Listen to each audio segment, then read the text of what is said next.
12 years ago, my buddy Marcus and I took our families out to Echo Ridge Caverns for what was supposed to be a peaceful, long weekend.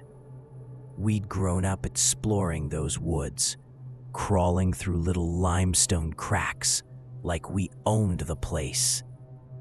So when our kids begged to finally see the caves we'd talked about since childhood, it felt like the perfect family trip.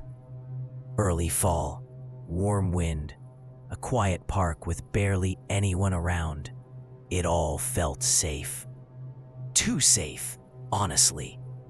Looking back, those calm, early moments almost feel like a warning. We were too relaxed to notice. We chose a big campsite near a cluster of small cave openings. Nothing deep or dangerous, just little caverns that ended quickly or narrowed into nothing. After lunch, we walked the kids through basic safety rules. Stay near camp. Don't wander into tunnels. Yell if you see wildlife. They nodded along, eager to go explore. That night, after the kids passed out in their tents, me and Marcus sat by the fire, trading old stories and pretending we weren't two tired dads clinging to youthful memories. The woods felt peaceful, almost familiar. The next afternoon, the kids asked if they could play near one of the shallow caves up the ridge. We checked it that morning. Wide mouth, smooth floor, nothing leading deeper than a few yards. We told them to stick near the front and stay visible. 10 minutes later, we heard a scream. Not playful, not dramatic, pure fear. We ran uphill, branches whipping at our legs, and met the kids sprinting toward us in a frantic cluster. They were sobbing, tripping over each other, trying to explain all at once, but they all agreed on one thing. Someone crawled out of the cave. They said a man dragged himself out of the darkness like he'd been waiting there. His clothes were filthy, torn, blending into the stone. He didn't speak at first, just watched them with a strange, hungry stare. When he finally opened his mouth, he told them he had a special tour inside the cave. When they refused, he claimed he knew us, said we had asked him to watch over them. One of the kids called him a liar, and that's when he lunged. They bolted, and now Marcus and I were sprinting toward that cave with every nightmare scenario burning through our minds. Marcus was always the faster one. He broke through the tree line ahead of me, yelling that he saw the guy.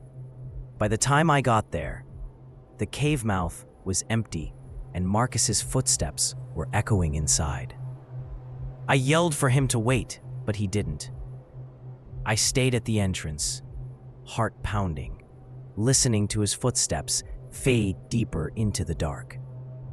A full minute passed, then two. My stomach twisted. I thought about running after him, but before I could, Marcus appeared again, ashen, trembling, and refusing to look back into the cave. I asked him what happened, but he walked right past me toward the trees, like he needed open air just to breathe, grabbed the man's shoulder, and the man twisted around with a hiss so sharp and animal-like that Marcus almost lost his footing. Marcus said the man's face looked wrong, not deformed, just feral, filth caked in every wrinkle, teeth blackened, nails unnaturally long, curling like he'd been scraping at stone for years. The man swiped at Marcus, claws slicing the air inches from his neck.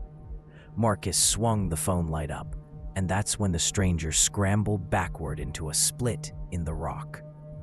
A gap so tight, Marcus never would have noticed it without seeing the guy slip through it. One blink, and he was gone, just swallowed by the stone. We reported everything to the ranger. He looked uneasy, but not surprised. He told us the cave systems ran far deeper than anything on the tours. Tight crevices, big enough for a desperate man to squeeze through, connecting to old mining shafts and unmarked openings all across the ridge. "We don't have anyone living in there," he said.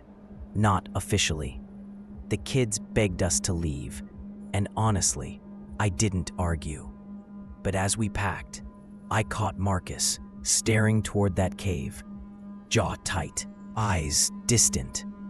He still thinks about that man. So do I. Because someone who knows every dark crack in those tunnels, someone who lives in them, isn't someone you just outrun.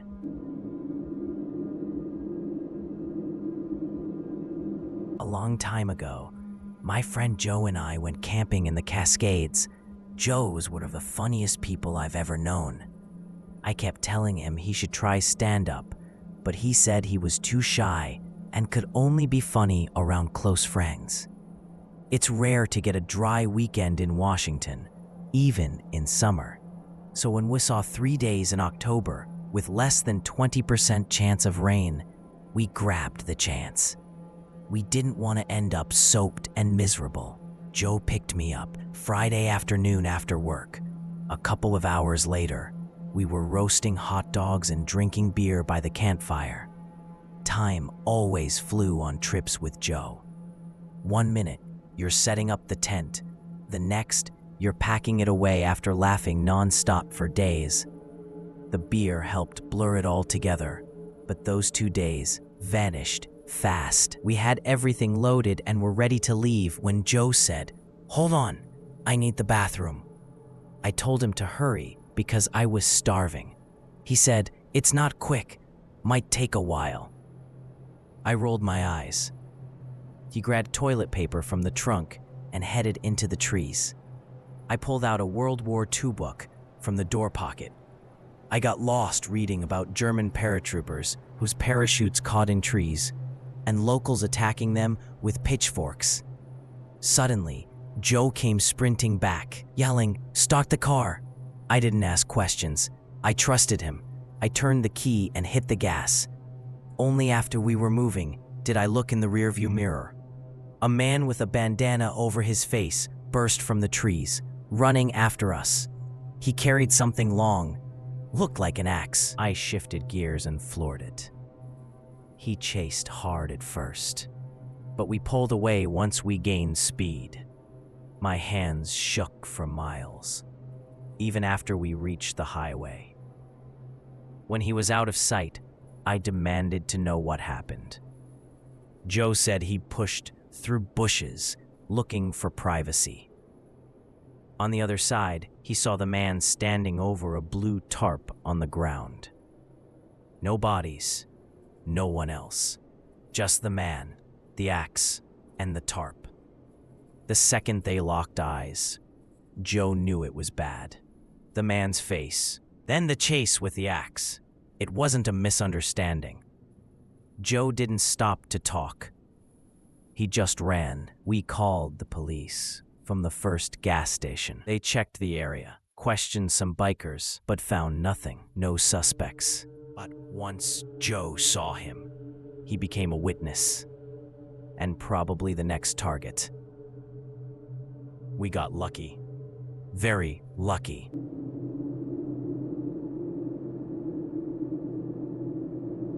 What I'm about to share has stayed with me longer than any other memory, and not because I want it to. It's been decades, but the confusion and dread from that night still sit somewhere deep in me. I've accepted that I may never know the truth of what I saw, but I would give anything just to understand even a piece of it. This goes back to when I was in my early 20s. A few friends and I decided on a late October camping trip, the kind where the air is sharp, the leaves are almost done falling, and the daylight dies faster than you expect. There were 4 of us, split between 2 tents, set up in a quiet patch of forest near the Virginia line. The first day was nothing unusual. We hiked, set up camp, made dinner, and spent the night swapping jokes while nursing mugs of hot chocolate. The next morning was even better. The forest around us was lit up with bright reds and golds, and we spent hours wandering the trails, gathering chestnuts, and watching animals scramble through the underbrush, preparing for winter. By the second evening, we felt completely settled in, comfortable even.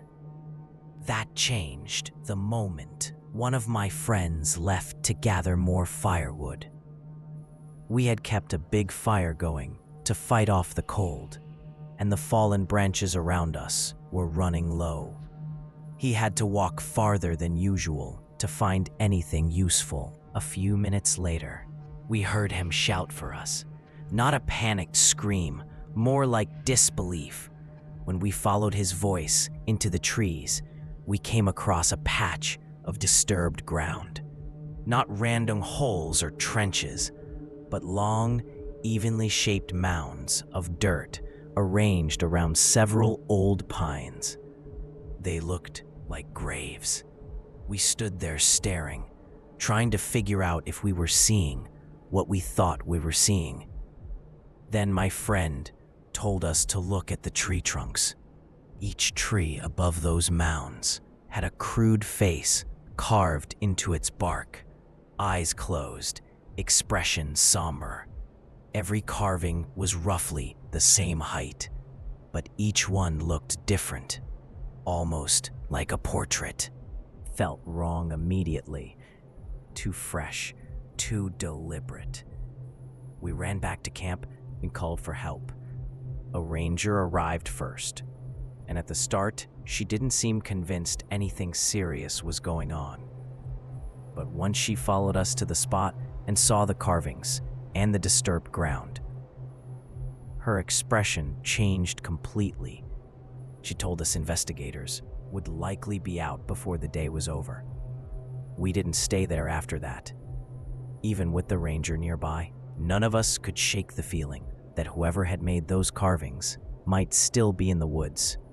We drove across the park and set up in a completely different area for our last night, barely speaking, constantly checking the edges of the darkness. A few days later, back home, we received a call with an update.